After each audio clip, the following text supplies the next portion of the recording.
नमस्कार, अस्सलामुअलैकुम। मैं एसके हाजी। आज लोकतंत्र के उस काले अध्याय की बात होगी जिसे देखकर संविधान निर्माताओं को भी ठेस पहुंच रही होगी। आसाम का एक ऐसा चेहरा जिसे बीजेपी ने कभी घोटालेबाज और मुख्य संदिग्ध बताया था, आज वही चेहरा उनका सबसे बड़ा पोस्टर बॉय बन बैठा है। ये नेता एक राज्य का मुख्यमंत्री है, लेकिन हरकतें मामूली नेता जैसी। एक ऐसा मुख्यमंत्री जिसने संविधान और सबको साथ लेकर चलने की शपथ ली थी, लेकिन आज वह एक खास समुदाय के खिलाफ जहर उगलता दिख रहा है। दोस्तों, आज बात होगी आसाम के मुख्यमंत्री हिमंता बिस्वा शर्मा की। विपक्ष का आरोप है कि जैसे जैसे असम का चुनाव नजदीक आ रहा है, वैसे वैसे हिमंता बिस्वा शर्मा के भड़काऊ बयान और जहरीली राजनीति तेज होती दिख रही है। आज क्लियर व्यू न्यूज़ पर हम हिमंता के नफरती बयानों, भ्रष्टाचार के आरोप और विकास के खोखले दावों का ऐसा विश्लेषण करेंगे कि हकीकत आपके सामने आ जाएगी। दोस्तों, आगे बढ़ने से पहले मैं ये साफ कर दूं कि यहाँ जिन बयानों का और दृश्यों की चर्चा की जा रही है, वे सार्वजनिक मंचों पर पहले से ही मौजूद है।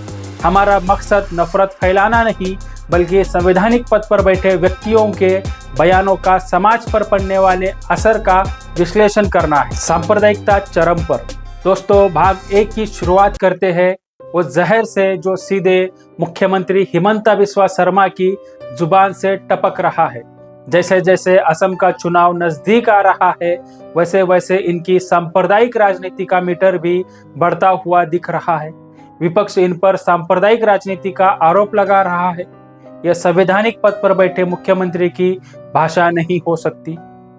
दोस्तों, हाल ही में मुख्यमंत्री शर्मा ने खुले मंच से जो कहा, वो किसी संवैधानिक पद पर बैठे मुख्यमंत्री की भाषा नहीं हो सकती। उन्होंने कहा, मियां मुसलमानों को हर मुमकिन तरीके से परेशान करो, उन्हें आर्थिक रूप से तोड़ो, गरीब की रोटी पर हमला। दोस्तों, सोचिए, एक संवैधानिक पद पर बैठा व्यक्ति जनता को उकसा रहा है कि अगर कोई मियां रिक्शा वाला आपसे 5 रुपए मांगे तो उसे 4 ही रुपए दो। यह सिर्फ एक बयान नहीं है दोस्तों, यह उस गरीब की मेहनत और उसकी पहचान पर डकैती डालने का सरकारी निर्देश है।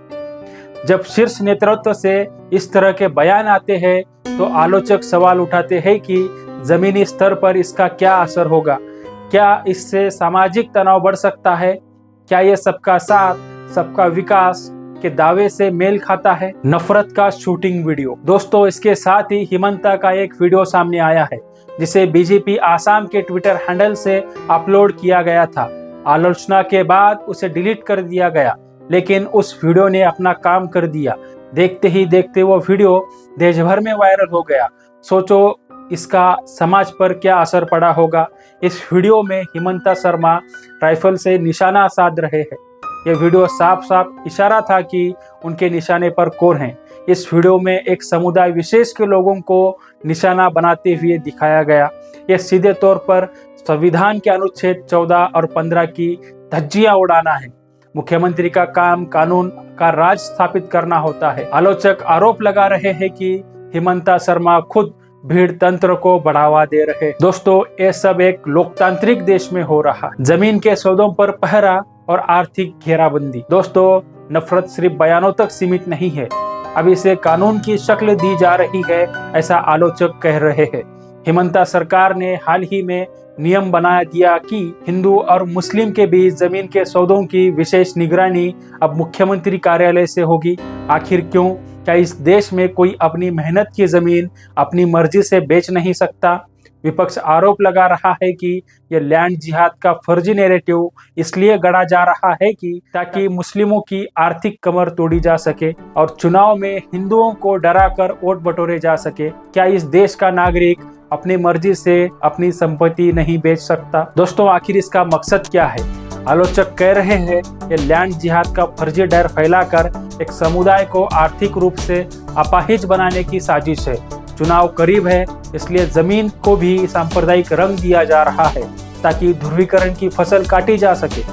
दोस्तों, यहाँ हिमंता शर्मा से एक सवाल है। हिमंता शर्मा, आप जमीन के व्यवहार पर निगरानी तो रख रहे हैं, लेकिन आपकी अपनी पत्नी की कंपनी आरबीएस पर जो 18 एकड़ जमीन हड़पने के आरोप है, उन पर निगरानी कौन रखेगा?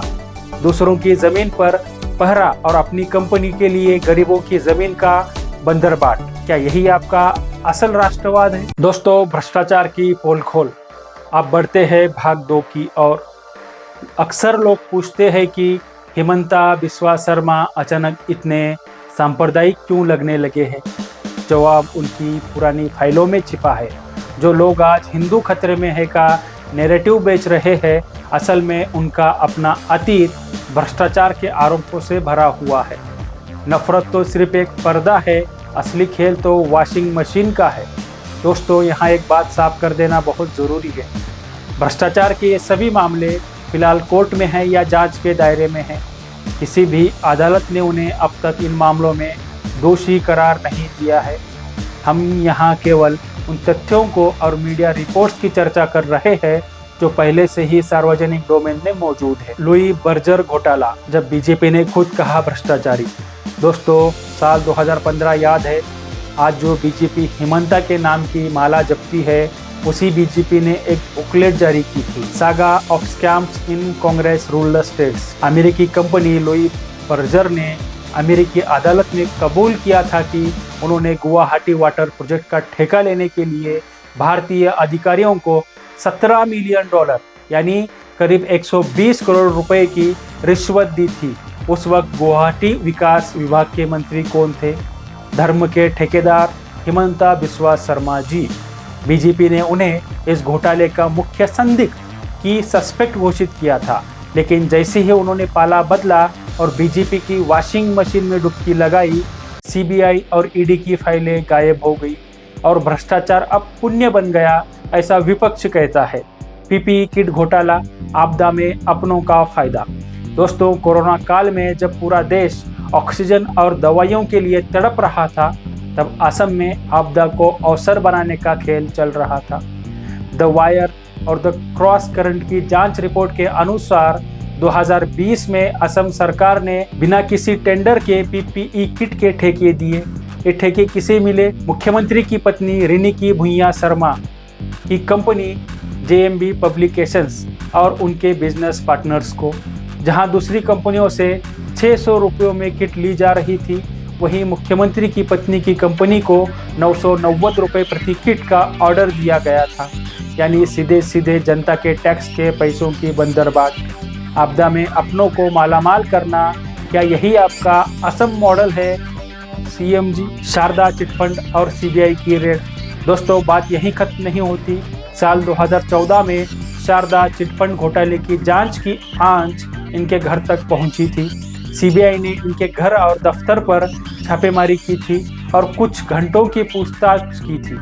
शारदा ग्रुप के मालिक सुदीप सेन ने भी इनका नाम लिया था या उसका जिक्र किया था, ऐसे मीडिया रिपोर्ट्स है।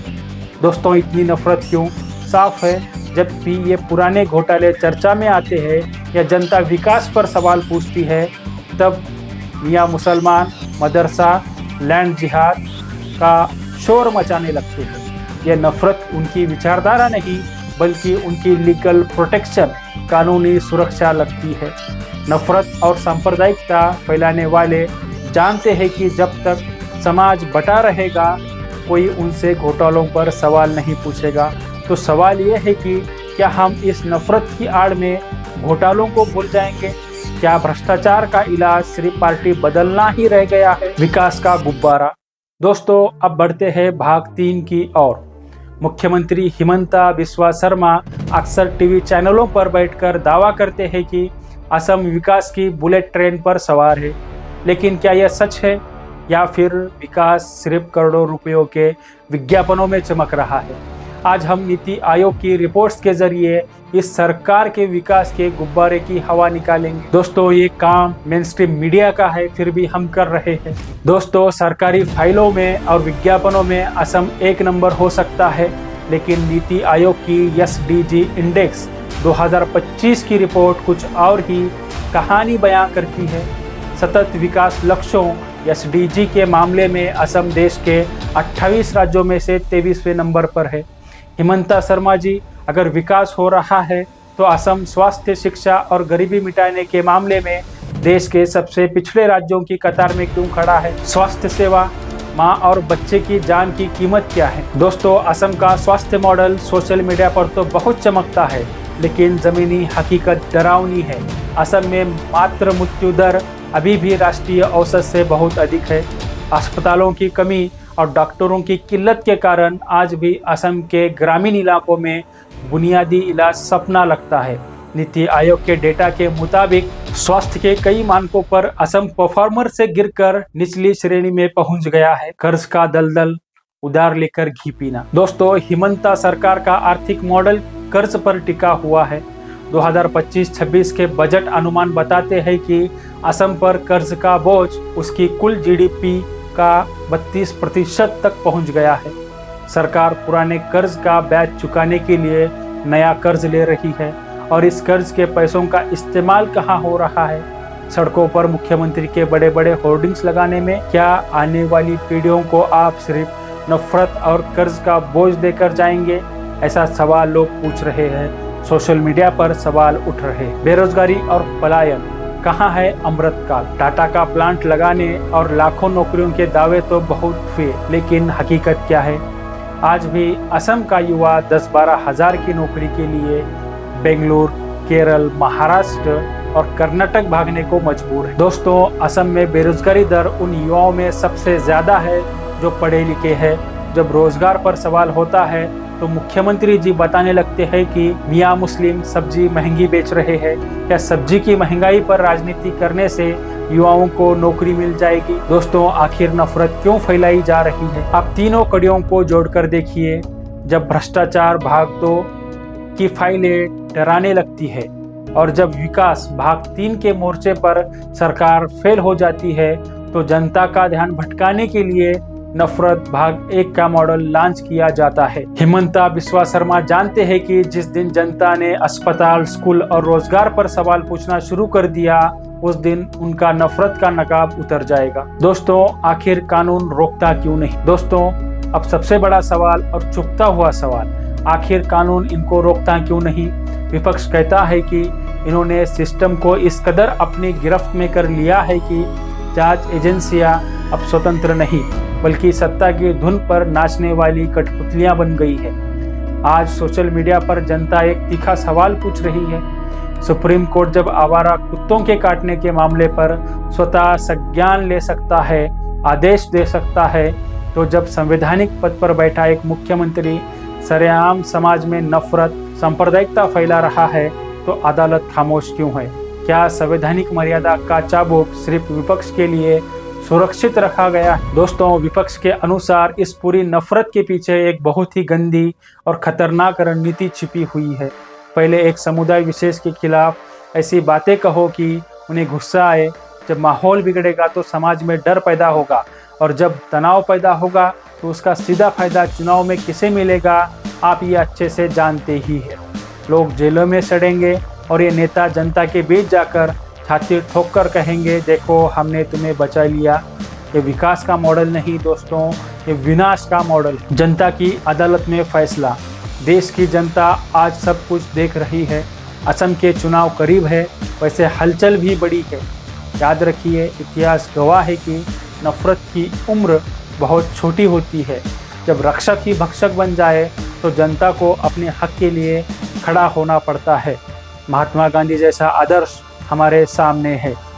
दोस्तों, आपसे सवाल, क्या हम एक ऐसे मुख्यमंत्री को बर्दाश्त करेंगे जो अपनी ही जनता के बीच नफरत की दीवार खड़ी कर रहा है?